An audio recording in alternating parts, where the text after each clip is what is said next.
Hey everyone, and welcome back to yet another review. I'm recording 3 of these in a row, so I'm already getting sick of my own voice. I'm your host, as ever, Purple Midnight 8. Welcome back, or welcome if you are new. I said that in one of these reviews for the first time, so it's really weird. It might become the intro, who knows? And today I'm covering my first sequel. Well, the second game in a franchise that I've also covered the first game of, which is really bizarre. I'm covering Turnip Boy Robs a Bank, which is an interesting statement to read out, much like the first game. If you haven't seen the review already, you can watch it, of Turnip Boy Commits Tax Evasion, which is a bizarre game, and this definitely lives up to that expectation of what the fuck. This one I think is the better one though, it's so much funnier. There's so many like meta jokes. I loved it.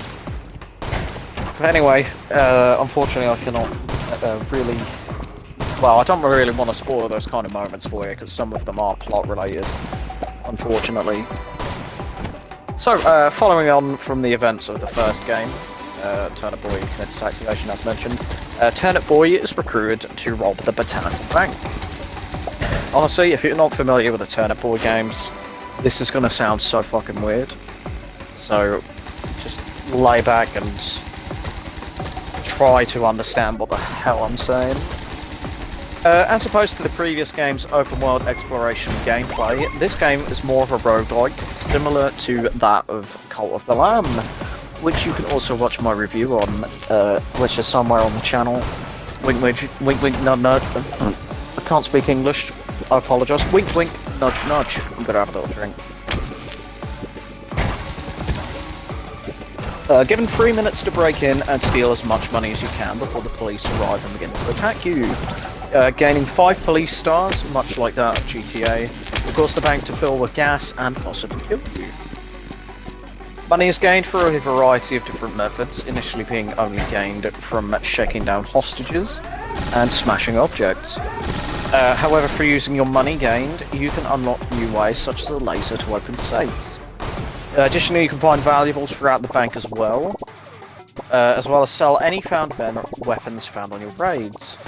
Dying will lose a portion of the money found, but not much more of a penalty other than that. Money is spent on upgrades to the timer or player stats, as well as different items to help you progress further into the bank. Usually off of quote-unquote the dark web, or from one of the characters from the first game.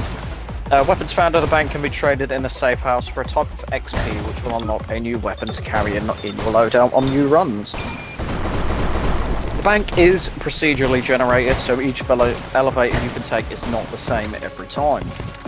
These mean that when doing the game's many side quests, you are not always guaranteed to be able to find the quest giver or its objective on each run.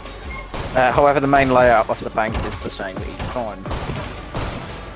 As mentioned, the quests are the bulk of the game's side content, not being necessary for progressing the story, usually relying on travelling to the bank to many different areas and locating either an item or NPC to complete them. Pretty simple. The first game is a very short, easy to complete game that was over as quickly as it started. However, switching the game's main gameplay style has proven to be a success, at least for me, providing a more entertaining game, not to say the first was bad of course, and extending the game's value by allowing more replayability. It's as simple as that. It's the joy of a roguelite, as it basically gives you infinite replayability by just the whole appeal of nothing is necessarily going to be the same every time. Yeah, that's about it really. I know, a very, very short one this time. It's a little indie game, of course. I'm not going to be talking for hours about this.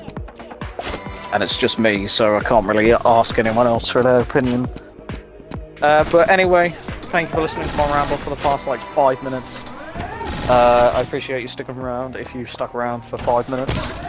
I haven't put any slime or soap cutting videos in this to keep you entertained, or Subway Surfers. But anyway, thank you ever so much for listening. I've been your host, as ever. You can find all of our links in the description down below. I was going to say something else, but I forgot.